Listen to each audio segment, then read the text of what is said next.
Morning students, आपकी गर्मियों की छुट्टियां शुरू हो गई हैं। आप छुट्टियों का एंजॉय कर रहे होंगे, लेकिन साथ ही साथ आपको अपना सिलेबस भी आगे बढ़ाता रहना चाहिए।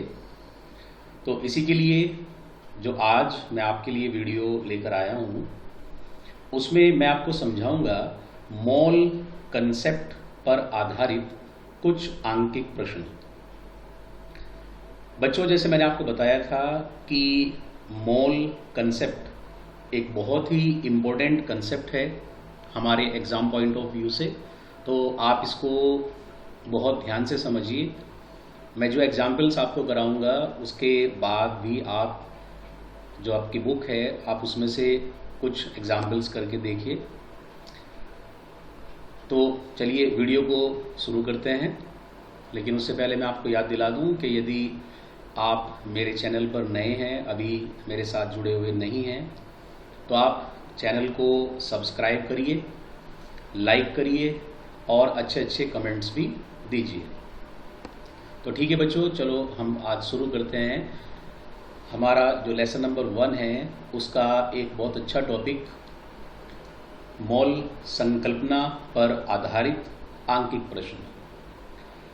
देखिए बच्चों, जो फॉर्मूले हैं, जो सूत्र हैं जो इसमें प्रयोग होंगे, वो मैंने इससे पहले वाली वीडियो में सब आपको समझाए हुए हैं। अगर आपने वो नहीं देखे हैं तो आप एक बार उस वीडियो को देख लें और उन फार्मूले को समझ लें अच्छी तरह से, अपनी नोटबुक में लिख लें और फिर जो आज मैं आपको न्यूमेरिकल्स कराऊंगा आप उन्हें समझने का प्रयास करें। देखिए बच्चे, जो पहला सवाल हमसे पूछा गया है वो है कि जल का घनत्व 1 ग्राम प्रति मिलीलीटर लेने पर जल के 18 मिलीलीटर में जल के अणु ज्ञात करिए। देखो बच्चों, इस प्रश्न में हमें जल का घनत्व दिया हुआ है और जल का आयतन दिया हुआ है, लेकिन जब मैंने आपको सूत्र पढ़ाए थे तो मैंने आपको बताया था कि आप भार, संख्या और आयतन, इनसे मोल ज्ञात कर सकते हैं। यहां पर आयतन तो है, लेकिन ये आयतन किसी गैस का नहीं है।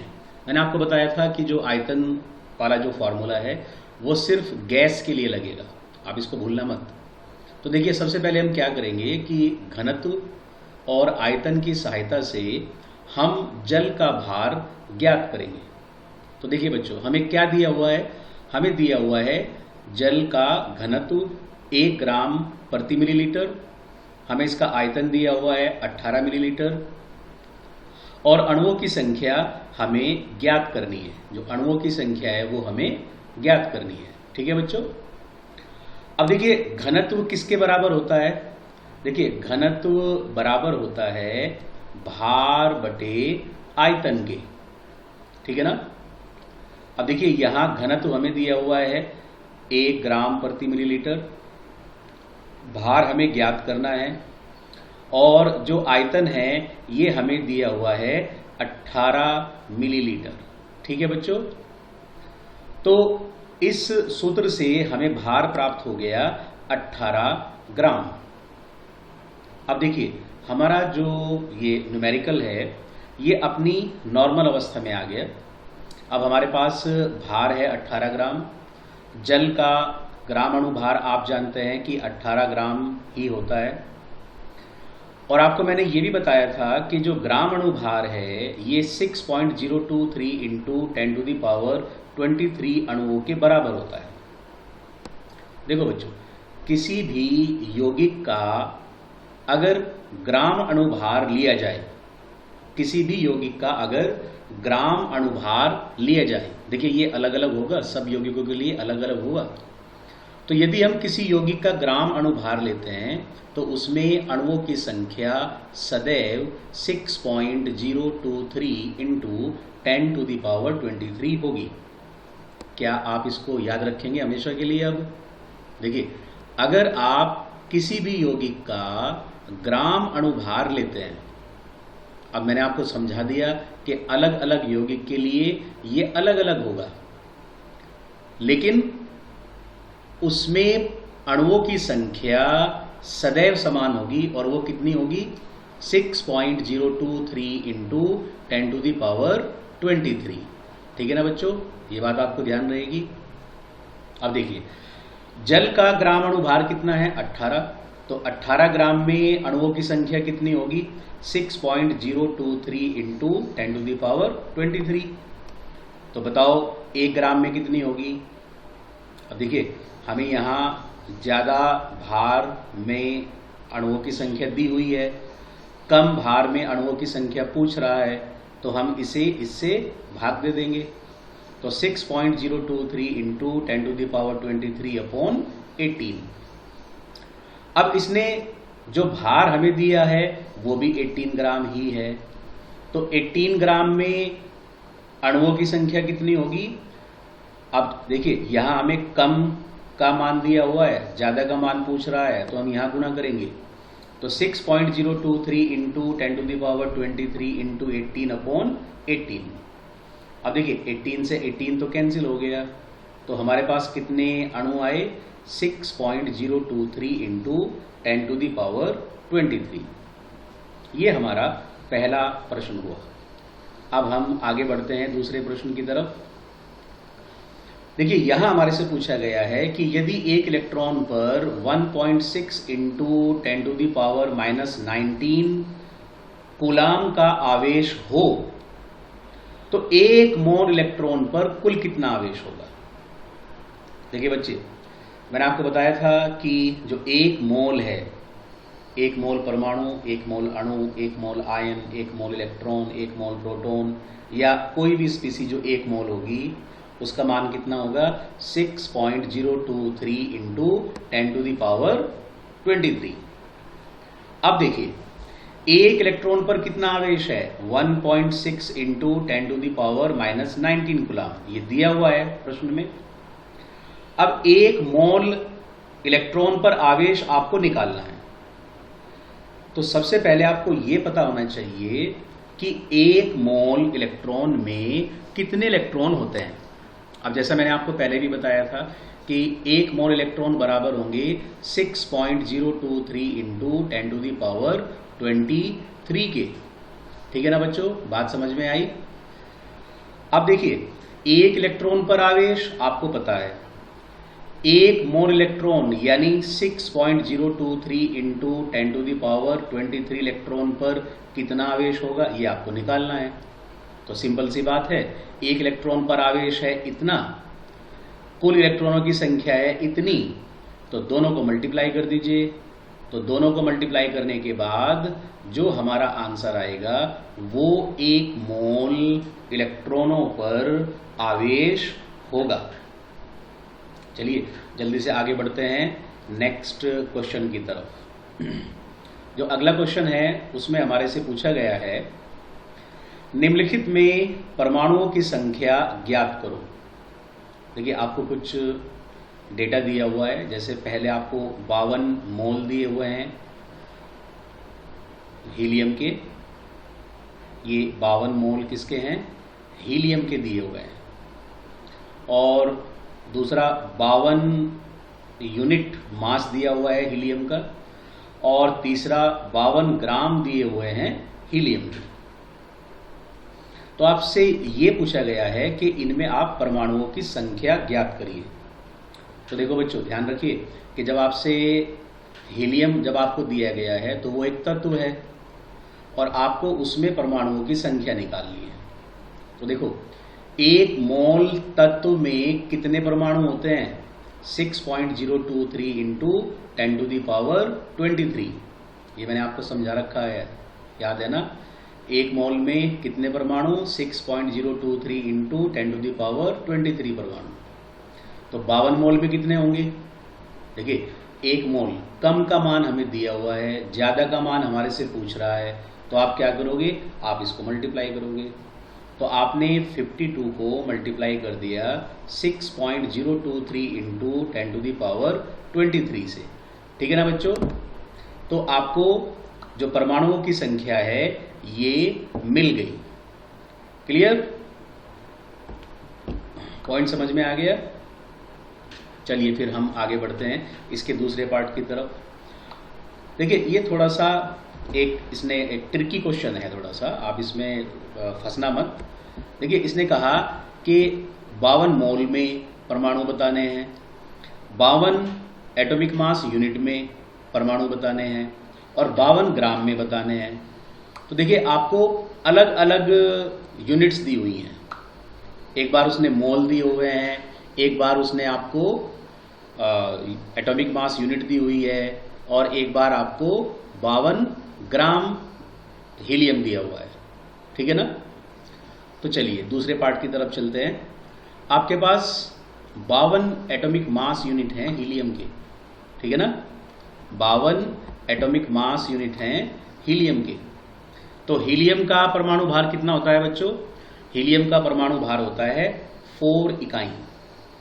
4 इकाई। एक परमाणु का जो भार होगा हीलियम के वो 4 इकाई होगा। अब देखिए क्योंकि 4 इकाई में हीलियम के परमाणु होते हैं 1, तो 1 इकाई में कितने होंगे? फिर समझिए कि आपको ज़्यादा का मान दिया हुआ है, कम का मान आपसे पूछा है, तो आप इसको इससे डिवाइड करेंगे। तो 4 इकाई में हीलियम के परमाणु हैं 1 इकाई में हीलियम के परमाणु होंगे 1/4, 1/4, ठीक है? और 52 इकाई में कितने होंगे? अब देखिए आपको कम का मान दिया हुआ है, ज़्यादा का मान पूछ रहा है, तो आपको क्या करना है? इसमें मल्टीप्लाई करना है। तो 1/4 इंटू 52, आपने 4 से 52 को काट दिया। कितनी बार कटेगा? 13 बार। तो कितने परमाणु आए? 13 परमाणु। चलिए अगले क्वेश्चन की तरफ बढ़ते हैं। इसका जो अगला पार्ट है, अब आपको कहा गया है कि 52 ग्राम में बताइए कितने परमाणु होंगे। अब हीलियम का ग्राम परमाणु भार कितना है? 4। अगर आप परमाणु भार को ग्राम में लिख दें तो उसे ग्राम परमाणु भार कहते हैं, ये बात आपको पता है ना? तो देखिए मैंने आपको अभी भी बताया था कि ग्राम परमाणु भार में हमेशा 6.023 इंटू 10⁻23 कण होते हैं। देखिए अगर यौगिक है तो उतने ही, यानी 6.023 इंटू 10⁻23 अणु होंगे, और अगर तत्व है तो परमाणु होंगे। देखिए अगर आपके पास अलग अलग तत्व हैं तो अलग अलग ग्राम परमाणु भार होगा, लेकिन उनमें परमाणुओं की संख्या सदैव समान होगी, 6.023 इंटू 10⁻23। ठीक है ना? बस देखिए यही थोड़ा सा खेल है। अगर आपने इस पॉइंट को पकड़ लिया तो आप इसके न्यूमेरिकल्स में कभी भी मार नहीं खाएंगे। अब देखिए 4 ग्राम हीलियम में परमाणुओं की संख्या है 1 अवोगाद्रो संख्या, 6.023 इंटू 10⁻23। तो 1 ग्राम में कितनी होगी? अब देखिए ज़्यादा का मान दिया हुआ है, कम का मान पूछ रहा है, तो इसको इससे भाग देंगे। और 52 ग्राम में कितना होगा? तो अब कम का मान दिया हुआ है, ज़्यादा का पूछ रहा है, तो मल्टीप्लाई करेंगे। तो 6.023 इंटू 10⁻23 इंटू 52/4। अब 4 से आपने 52 को काट दिया, कितनी बार? 13 बार। और अब आप इसका मल्टीप्लाई कर देंगे 13 में, तो आपके पास क्या आ जाएंगे? परमाणुओं की संख्या आ जाएगी। क्लियर? चलिए आगे बढ़ते हैं अगले क्वेश्चन की तरफ। अगले क्वेश्चन में क्या पूछा गया हमारे से? शुद्ध जल के 180 ग्राम में जल के मोलों की संख्या ज्ञात करो। जल के मोल निकालने हैं, जल का भार दिया हुआ है 180 ग्राम, ठीक है ना?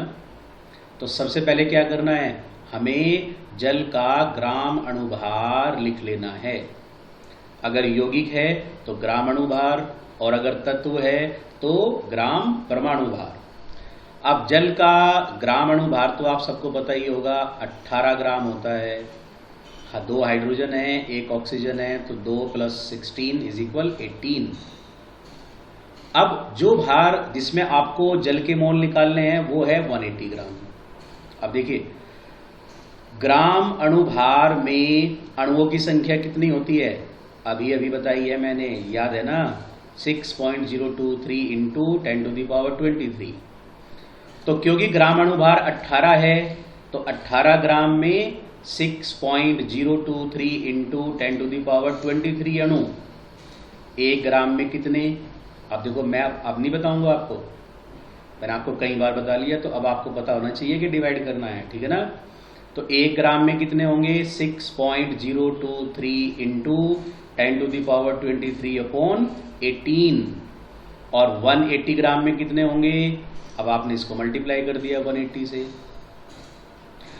18 से आपने 180 को डिवाइड कर लिया 10 बार, और 10 से आपने मल्टीप्लाई कर दिया 6.023 को, तो आपके पास अणु आ गए। चलिए जल्दी जल्दी से अगले क्वेश्चन की तरफ बढ़ते हैं। अब अगला क्वेश्चन है, CO2 के 88 ग्राम में कार्बन व ऑक्सीजन के मोलों व परमाणुओं की संख्या ज्ञात करो। देखो बच्चों, कितना अच्छा क्वेश्चन आ गया। अब आपको यौगिक का भार दिया हुआ है और तत्व के मोल ज्ञात करने हैं। यौगिक का भार दिया हुआ है, तत्व के मोल ज्ञात करने हैं। तो मैंने आपको क्या बताया था कि यदि यौगिक का भार दिया हुआ है और तत्व के मोल पूछे जा रहे हैं तो सबसे पहले यौगिक के मोल ही ज्ञात करने हैं। चलिए यौगिक के मोल ज्ञात कर लेते हैं। CO2 का ग्राम अणु भार कितना होगा? 44। कार्बन का होता है कितना? 12। एक ऑक्सीजन का 16 इंटू 2 32 प्लस 12 इज इक्वल 44। अब आपको 88 ग्राम में CO2 के मोल्स ज्ञात करने हैं। सूत्र क्या है? भार बटे ग्राम अणु भार। भार है 88, ग्राम अणु भार है 44, तो CO2 के मोल कितने आ गए बच्चों? 2। ठीक है ना, ध्यान से देख रही है ना, इसको अच्छी तरह से समझना है आपको। ये आंकिक प्रश्न है और आपको पता है कि आंकिक प्रश्न ही सबसे ज्यादा आपको परेशान करते हैं।